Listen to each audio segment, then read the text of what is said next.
गावे के। दिलवा हमर तोड़लस लइकी एगो गावे के।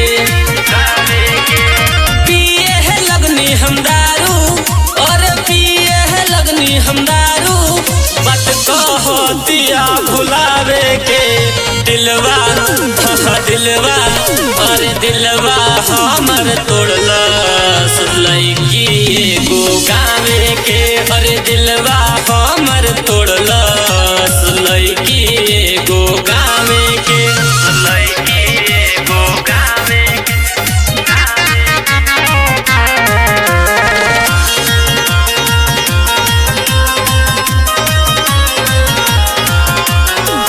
बचपन के प्यार काहे देहलू भुलाई, दर्द होता सीनेमा में जान हिल जाई।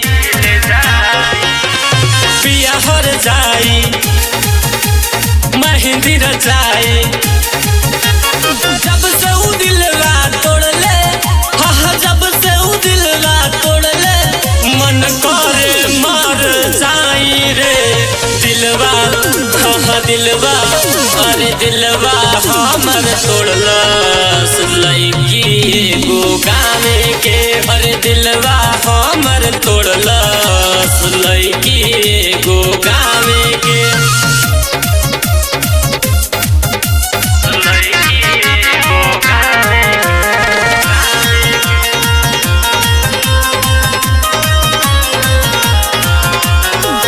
झूठा कसम खाके गइलू भुलाई, पूछ तो से चंदन चंचल कैसे रहाई।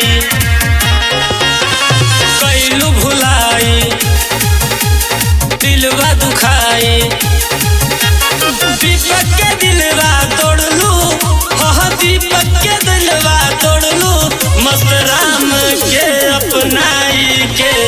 दिलवा हाँ दिलवा अरे दिलवा हमर तोड़लस लइकी एगो गावे के। अरे दिलवा हमर तोड़लस लइकी एगो गावे के।